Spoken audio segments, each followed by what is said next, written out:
Hi friends, അസ്സാം വലൈക്കും. Welcome back to my channel. ഇന്നത്തെ റെസിപ്പി പഴവും സേമിയവും വെച്ച് ചെയ്തെടുക്കാൻ പറ്റുന്ന നല്ലൊരു അടിപൊളി ടേസ്റ്റി ആയിട്ടുള്ള പോളയാണ്. ഉണ്ടാക്കിയെടുക്കാനും വളരെ സിമ്പിളാണ്, പക്ഷെ നല്ല ടേസ്റ്റാണ് കേട്ടോ. ഒരിക്കലെങ്കിലും ഒന്ന് ഉണ്ടാക്കി നോക്കേണ്ട ഒരു ഐറ്റം തന്നെയാണ്. അപ്പോൾ ഈ ഒരു അടിപൊളിയായിട്ടുള്ള പോള എങ്ങനെ ഉണ്ടാക്കുന്നതെന്ന് കണ്ടു നോക്കാം. വീഡിയോയിലോട്ട് പോകുന്നതിന് മുമ്പ് നമ്മുടെ ഈ കുഞ്ഞു ചാനൽ സബ്സ്ക്രൈബ് ചെയ്യാത്ത സബ്സ്ക്രൈബ് ചെയ്യാൻ മറക്കല്ലേ. വീഡിയോ ഇഷ്ടമാവുകയാണെങ്കിൽ ലൈക്ക് ചെയ്യാനും മറക്കല്ലേ. നേരെ റെസിപ്പിയിലോട്ട് പോവാം. ഇത് ഉണ്ടാക്കിയെടുക്കാൻ വേണ്ടിയിട്ട് ആദ്യം തന്നെ നമുക്ക് പാൻ ചൂടാക്കിയിട്ട് അതിലോട്ട് 1.5 ടീസ്പൂൺ നെയ്യാണ് ചേർത്തിട്ടുള്ളത്. നെയ്യ് ഇല്ലാത്തവർ സാധാരണയായിട്ടുള്ള സൺഫ്ലവർ ഓയിൽ ഉണ്ടല്ലോ, അതെടുത്താലും മതി. ഇനി ഇതിലോട്ട് കുറച്ച് അണ്ടിപ്പരിപ്പും അതുപോലെ തന്നെ കുറച്ച് മുന്തിരി എടുത്തിട്ടുണ്ട്. ഇതൊന്ന് റോസ്റ്റ് ചെയ്തിട്ട് എടുക്കണം. ഇതില്ലാന്നുണ്ടെങ്കിലും നമുക്ക് ചെയ്തിട്ടെടുക്കാം കേട്ടോ. അപ്പോൾ ഇതുണ്ടെന്നുണ്ടെങ്കിൽ ഇടയ്ക്ക് കടിക്കാൻ കിട്ടുമ്പോൾ നല്ലൊരു ടേസ്റ്റാണ്. അപ്പോൾ ഇതൊന്ന് നമുക്ക് നെയ്യിലിട്ടിട്ട് ഇതുപോലെ ഒന്ന് മൂപ്പിച്ചിട്ടെടുക്കാം. ഇനി ഇതിലോട്ട് നമുക്ക് വേണ്ടത് പഴമാണ്. ഞാനിവിടെ 3 പഴമാണ് എടുത്തിട്ടുള്ളത്. ഓവർ അങ്ങോട്ട് പഴുത്ത് പോയ പഴമല്ല കേട്ടോ, ഒരു മീഡിയം പഴുപ്പുള്ള പഴമാണ് എടുത്തിട്ടുള്ളത്. നന്നായി ഉടഞ്ഞു പോകുന്നത് എടുക്കരുത്. അപ്പോൾ ഇത് നന്നായിട്ട് ഒന്ന് മിക്സ് ചെയ്ത് കൊടുക്കാം. വളരെ സിമ്പിളായിട്ട് ചെയ്തിട്ടെടുക്കാം കേട്ടോ. പിന്നെ പഴം കട്ട് ചെയ്യുന്ന സമയത്ത് വളരെ ചെറുതായിട്ട് കട്ട് ചെയ്യേണ്ട ആവശ്യമില്ല. അത്യാവശ്യം ഇങ്ങനെ പീസസ് ആയിട്ട് നിൽക്കുന്ന രീതിയിൽ വേണം കട്ട് ചെയ്യാൻ കേട്ടോ. അപ്പോൾ 3 പഴമാണ് ഞാൻ എടുത്തിട്ടുള്ളത്. ആ ഒരു പഴത്തിലോട്ടുള്ള അളവും കാര്യങ്ങളാണ് ഞാൻ ഇന്നിവിടെ പറയാൻ പോകുന്നത്. അത്യാവശ്യം നല്ല മധുരമുള്ളൊരു പഴമാണ് കേട്ടോ. അപ്പോൾ ഇതുപോലെ നന്നായിട്ടൊന്ന് 2-3 മിനിറ്റ് ഒന്ന് ഇളക്കി കൊടുത്തതിന് ശേഷം നമുക്കത് മാറ്റി വെക്കാം. പോള തയ്യാറാക്കുന്ന സമയത്ത് സാധാരണ നമ്മൾ പഴം വാട്ടാറില്ല. പക്ഷേ ഈ ഒരു പോളക്ക് നിങ്ങൾ പഴം വാട്ടിയിട്ട് തന്നെ ചെയ്യുക, നല്ല ടേസ്റ്റാണ് കേട്ടോ. അപ്പോൾ അങ്ങനെ അത് നമ്മൾ ആ ഒരു പാനിൽ നിന്ന് മാറ്റിയിട്ടുണ്ട്. ഞാൻ സെയിം പാനിലോട്ട് തന്നെ 3/4 കപ്പ് സേമിയയാണ് എടുത്തിട്ടുള്ളത്. 3/4 കപ്പ് സേമിയത്തിൻ്റെ അളവാണ് ഞാനിവിടെ പറയുന്നത്. അപ്പോൾ വറുത്ത സേമിയോ വറുക്കാത്ത സേമിയോ ഏത് സേമിയ വേണമെങ്കിലും എടുക്കാം. അപ്പോൾ ഞാനിവിടെ വറുക്കാത്തതാണ് എടുത്തിട്ടുള്ളത്. ഇനി നമുക്ക് ഈ ഒരു പാനിലിട്ടിട്ട് ഒരു 2-3 മിനിറ്റ് ഒന്ന് ഇതൊന്ന് റോസ്റ്റ് ചെയ്തെടുക്കുക. ഒരുപാട് കളറൊന്നും മാറിയൊന്നും വരണ്ട, എന്നാൽ ചെറിയ രീതിയിലൊന്ന് മാറി വരണം കേട്ടോ. അപ്പോൾ വറുത്തതാണെന്നുണ്ടെങ്കിൽ നിങ്ങൾക്ക് ഇത് ചെയ്യേണ്ട ആവശ്യമില്ല.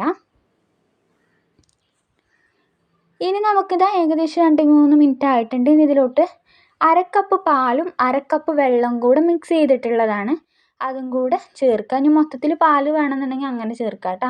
ഞാനിവിടെ 1/2 കപ്പ് പാലിലോട്ട് 1/2 കപ്പ് വെള്ളം ചേർത്ത് മിക്സ് ചെയ്തിട്ട് അതങ്ങ് ചേർത്ത് കൊടുത്തിട്ടുണ്ട്. ഇനി ഇതൊരു 2-3 മിനിറ്റ് ഒരു മീഡിയം ഫ്ലെയിമിലിട്ടിട്ടൊന്ന് വേവിച്ചിട്ടെടുക്കണം. ഓവറായിട്ട് കുക്കായിട്ട് പോകണ്ട, ഒരു 2-3 മിനിറ്റ് തന്നെ മതിയാവും കേട്ടോ. ഏകദേശം ഇതിപ്പോൾ ഒരു 2-3 മിനിറ്റ് ആയിട്ടുണ്ട്. നന്നായി കുക്കായി കിട്ടിയിട്ടുണ്ട്. വല്ലാണ്ട് അങ്ങ് ഉടഞ്ഞു പോകുന്ന രീതിയല്ല, ഒരു മീഡിയം അത്രയും മതി. ഇനി നമുക്കിതിലോട്ട് കുറച്ച് വെള്ളം ഒഴിച്ചിട്ട് ഫ്ലെയിം ഓഫ് ചെയ്ത് വെക്കാം കേട്ടോ. കുറച്ച് ഒരു 2-3 ടേബിൾ സ്പൂൺ വെള്ളം ഒഴിച്ചിട്ട് ഇത് ഓഫ് ചെയ്ത് വെക്കുക. ഇല്ലാന്നുണ്ടെങ്കിൽ ഇത് തണുത്ത് കഴിയുമ്പോൾ ആകെ കൂടെ അങ്ങ് ഒട്ടിപ്പിടിക്കും. അപ്പോൾ നമുക്ക് മിക്സ് ചെയ്യാനും കാര്യത്തിനൊക്കെ ബുദ്ധിമുട്ടാവും. അപ്പോൾ അങ്ങനെ വെള്ളം ഒഴിച്ചിട്ട് ഇത് ഓഫ് ചെയ്ത് മാറ്റി വെക്കുക. ഇനി അടുത്തതായിട്ടൊരു മിക്സിയുടെ ജാർ എടുക്കുക. ഇതിനകത്തോട്ട് നമുക്ക് ഒരു 6-7 ടേബിൾ സ്പൂണിൻ്റെ അടുത്ത് വരെ പഞ്ചസാര ചേർത്ത് കൊടുക്കാം. കറക്റ്റായിട്ടുള്ളൊരു മധുരമാണ് കേട്ടോ. ഒരു 6-7 ടേബിൾ സ്പൂൺ പഞ്ചസാര ചേർത്ത് കൊടുക്കുക കേട്ടോ. ഇനി ഇതിലോട്ട് ഏലക്ക ചേർത്ത് കൊടുക്കുന്നുണ്ട്. ഞാനൊരു 4-5 ഏലക്കയും കൂടെ ഇതിലോട്ടാണ് ചേർത്ത് കൊടുക്കുകയാണ്. അങ്ങനെ ഇതും കൂടെ ചേർത്ത് അങ്ങ് നന്നായിട്ടൊന്ന് പൊടിച്ചിട്ടെടുക്കാം. അപ്പോൾ അതവിടെ പൊടിച്ചിട്ട് മാറ്റി വെച്ചിട്ടുണ്ട്. ഇനി നല്ലൊരു മിക്സിങ് ബൗൾ തന്നെ എടുക്കുക. അതിനകത്തോട്ട് 3 മുട്ട പൊട്ടിച്ചൊഴിക്കാവുന്നതാണ്. വലിയ മുട്ട ആയതുകൊണ്ട് 3 ഞാൻ എടുത്തിട്ടുള്ളൂ. ചെറിയ മുട്ടയാണെങ്കിൽ ഒരു 4 വരെ നമുക്ക് എടുക്കാവുന്നതാണ്. അപ്പോൾ ഈ മുട്ട പൊട്ടിച്ചത് ഞാൻ ഇതിലോട്ട് ഒഴിച്ച് കൊടുക്കുന്നുണ്ട്. ഇനി നമുക്ക് നേരത്തെ നമ്മൾ പൊടിച്ച് വെച്ചിട്ടുണ്ടായിരുന്ന ആ ഒരു ഏലക്കയുടെയും പഞ്ചാരയുടെയും മിക്സ് ഉണ്ടല്ലോ, അത് ഇതിലോട്ട് ചേർത്ത് കൊടുക്കുക. ഞാൻ ഒരു ബൗളിൽ ഒരു 8 ടേബിൾ സ്പൂണോളം പഞ്ചസാര എടുത്തിട്ടുണ്ടായിരുന്നു. ഞാനൊരു 7 ടേബിൾ സ്പൂൺ പഞ്ചസാരയാണ് പൊടിച്ചിട്ട് എടുത്തിട്ടുണ്ടായിരുന്നത്. അപ്പോൾ അത് കറക്റ്റായിട്ടുള്ളൊരു മധുരമായിരുന്നു കേട്ടോ. എൻ്റെ പഴത്തിൻ്റെ ആ ഒരു മധുരത്തിനനുസരിച്ച് കറക്റ്റാണ്. പോള ഉണ്ടാക്കി വരുമ്പോൾ കറക്റ്റായിട്ടുള്ളൊരു മധുരം കിട്ടണമെങ്കിൽ ഇത്രയും പഞ്ചസാര ചേർക്കണം കേട്ടോ. അങ്ങനെ അത് മിക്സ് ചെയ്തെടുത്തിട്ടുണ്ട്. ഇനി നമ്മളിതിലോട്ട് ഒരു നുള്ളു ഉപ്പും കൂടെ ചേർക്കുന്നുണ്ട്, എല്ലാം കൂടെ ഒന്ന് ബാലൻസ് ചെയ്ത് കിട്ടാൻ വേണ്ടിയിട്ട്. അതും കൂടെ ചേർത്ത് നന്നായി മിക്സ് ചെയ്യുക. ഇതുപോലെ ഏലക്കയും പഞ്ചസാരയും പൊടിച്ചെടുക്കുന്ന സമയത്ത് നമുക്ക് മിക്സ് ചെയ്യാനും എളുപ്പമാണ് കേട്ടോ. മധുരവും കാര്യങ്ങളൊക്കെ നമുക്ക് ചെക്ക് ചെയ്യാനും വേണ്ടി പറ്റും. നന്നായി മിക്സായി കിട്ടുമല്ലോ. അപ്പോൾ നേരത്തെ നമ്മൾ റെഡിയാക്കി വെച്ചിട്ടുള്ള ആ സേമിയ കണ്ടില്ലേ, ഇപ്പോൾ നമ്മൾ വെള്ളം നേരത്തെ ഒഴിച്ച് വെച്ചതുകൊണ്ട് ഇത് ഇങ്ങനെ കട്ട പിടിച്ചിട്ടൊന്നുമില്ല. ഇല്ലാന്നുണ്ടെങ്കിൽ നന്നായിട്ട് ഇങ്ങനെ ഒട്ടി പിടിച്ചുകൊണ്ടിരിക്കും.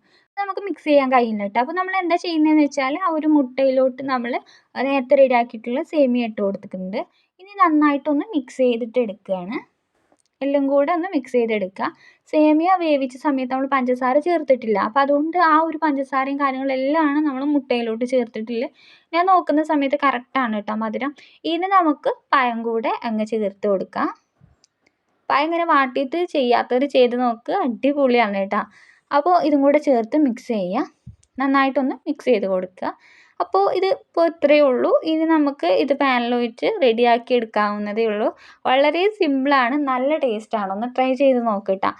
വളരെ ഹെൽത്തി ആയിട്ടുള്ളൊരു ഐറ്റം കൂടെയാണ്. അപ്പോൾ ഇത് നമുക്കിനി പാനിൽ ഒഴിച്ചിട്ട് റെഡിയാക്കി എടുക്കണം. അപ്പോൾ ആ ഒരു പാൻ തന്നെ കേട്ടോ ഞാൻ എടുത്തിട്ടുള്ളത്. ഇത് ഉണ്ടാക്കി എടുക്കാൻ വേണ്ടിയിട്ട് ഞാൻ അതിലോട്ട് കുറച്ച് നെയ്യ് ഒഴിച്ച് കൊടുക്കുന്നുണ്ട്. ഇതിന് പകരം സൺഫ്ലവർ ഓയിൽ എടുത്താലും മതി. ഇത് എല്ലാ ഭാഗത്തോട്ടും ഒന്ന് ഇങ്ങനെ സ്പ്രെഡ് ചെയ്ത് കൊടുക്കുന്നുണ്ട്. നോൺ സ്റ്റിക്കിൻ്റെയിൽ ചെയ്തെടുക്കുകയായിരിക്കും ഏറ്റവും ബെറ്റർ. പിന്നെ ഇത് കുറച്ച് ഇതുപോലെ കുഴിയുള്ളത് എടുക്കുക. നന്നായിട്ട് പരന്നിട്ടുള്ളതാകുമ്പോൾ പോള കട്ട് ചെയ്യുന്ന സമയത്ത് നമുക്ക് ഒരു തിക്നെസ്സും കാര്യങ്ങളൊന്നും ഉണ്ടാവില്ല. അപ്പോൾ ഇത് ഞാൻ നെയ്യ് ഇതുപോലെ സ്പ്രെഡ് ചെയ്തിട്ട് ഇതിലോട്ട് ഒഴിച്ച് കൊടുത്തിട്ടുണ്ട്. ഈ സമയത്ത് തീ വളരെ കുറഞ്ഞ ഫ്ലെയിമിലാണ് വെച്ചിട്ടുള്ളത്. ഇനി നമുക്ക് അതിന് മുകളിലായിട്ട് ഒന്ന് ലെവൽ ചെയ്ത് കൊടുക്കുക. അതിന് ശേഷം ഡെക്കറേറ്റ് ചെയ്യാൻ വേണ്ടിയിട്ട് ഞാൻ കുറച്ച് അണ്ടിപ്പരിപ്പ് ഇതുപോലെ മുകളിൽ കട്ട് ചെയ്തിട്ട് വെച്ച് കൊടുക്കുന്നുണ്ട്. വേണമെന്നില്ല, കാണാനുള്ളൊരു ഭംഗിക്ക് വേണ്ടി മാത്രം ചെയ്തു എന്നേ ഉള്ളൂ. നിങ്ങൾക്ക് ഇഷ്ടമുള്ള എന്ത് വേണമെന്നുണ്ടെങ്കിലും വെച്ച് കൊടുക്കാവുന്നതാണ് കേട്ടോ. അപ്പോൾ അതും കൂടെ വെച്ച് കൊടുക്കുന്നുണ്ട്. ഇനി നമ്മളിത് അടച്ച് വെച്ചിട്ട് ഞാൻ അടിയിലൊരു പഴയ ഒരു പാൻ വെച്ചിട്ട് അതിന് മുകളിലായിട്ട് 20 മിനിറ്റോളം ഒന്ന് വേവിക്കാൻ വേണ്ടി വെക്കുന്നുണ്ട്. ഇപ്പോൾ ഇതിവിടെ ഒരു 20 മിനിറ്റ് ആയിട്ടുണ്ട്. 20 മിനിറ്റ് ആയ സമയത്ത് തുറന്ന് നോക്കുമ്പോൾ കറക്റ്റ് കുക്കാണ് കേട്ടോ. അപ്പോൾ കൈ വെച്ചിട്ടൊന്ന് തൊട്ട് നോക്കിയാൽ മതി, മുകളിലെ ഭാഗം കുക്കായിട്ടുണ്ടോ എന്ന് നോക്കിയാൽ മതി കേട്ടോ. അപ്പോൾ സൈഡൊക്കെ വിട്ട് നല്ല രീതിയിൽ തന്നെ കിട്ടിയിട്ടുണ്ട്. ഞാൻ ഫ്ലെയിം ഓഫ് ചെയ്തിട്ടുണ്ട് കേട്ടോ 20 മിനിറ്റ് ആയ സമയത്ത് തന്നെ. ഇനി ഒരു പാനിൽ കുറച്ചും കൂടെ എണ്ണ തടവിയിട്ട് ഞാൻ അതിന് മുകളിലുള്ള ഭാഗം കൂടെ ഒന്നിങ്ങനെ കളറൊക്കെ ഒന്ന് ചേഞ്ച് ആക്കി എടുക്കുന്നുണ്ട്. വേണമെന്നുണ്ടെങ്കിൽ ചെയ്താൽ മതി, നല്ലൊരു ഭംഗിയും കൂടെയാണ്. പിന്നെ കുറച്ച് മേലെ ഭാഗത്തുള്ള ആ ഒരു നനവും കാര്യങ്ങളൊക്കെ അങ്ങ് പോയി കിട്ടും. അപ്പോൾ അതിന് വേണ്ടി ചെയ്യുന്നതാണ്. അപ്പോൾ തിരിച്ചിട്ടിട്ട് ഒരു 4-5 മിനിറ്റ് അത്രയും മതി. അതും കൂടെ റെഡി ആയിട്ട് ഇതാ പ്ലേറ്റിലോട്ട് മാറ്റിയിട്ടുണ്ട്. നമ്മൾ അടിപൊളിയായിട്ടുള്ള പോള വളരെ സിമ്പിളായിട്ട് ചെയ്തെടുത്തിട്ടുണ്ട്. നല്ല പെർഫെക്റ്റ് ആയിട്ട് കിട്ടിയിട്ടുണ്ട്. അപ്പോൾ ഇത് നിങ്ങളെല്ലാവരും ഒന്ന് ഒരിക്കലെങ്കിലും ഉണ്ടാക്കി നോക്കേണ്ട ഒരു ഐറ്റമാണ്. അപ്പോൾ എല്ലാവരും ഒന്ന് ട്രൈ ചെയ്ത് നോക്കാം. എല്ലാവർക്കും ഇഷ്ടമാകുന്ന ഒരു ഐറ്റമാണ്. അപ്പോൾ മധുരം കാര്യങ്ങളൊക്കെ നോക്കിയിട്ട് വേണം നിങ്ങൾ ഇട്ട് കൊടുക്കാൻ. അടിപൊളിയാണ്, ഒരിക്കലെങ്കിലും ഒന്ന് ഉണ്ടാക്കി നോക്ക്. അപ്പോൾ ഇന്നത്തെ റെസിപ്പി ഇത്രയേ ഉള്ളൂ. ഇന്നത്തെ റെസിപ്പി ഇഷ്ടമായിട്ടുണ്ടെന്നുണ്ടെങ്കിൽ വീഡിയോ ലൈക്ക് ചെയ്യാനും ഷെയർ ചെയ്യാനും കമൻറ്റ് ചെയ്യാനും മറക്കരുത്. അപ്പോൾ ഇൻഷാ അല്ലാഹ് നല്ലൊരു വീഡിയോ ആയിട്ട് നമുക്ക് ഇനിയും കാണാം. എല്ലാ കൂട്ടുകാർക്കും അസ്സലാമു അലൈക്കും. ബൈ.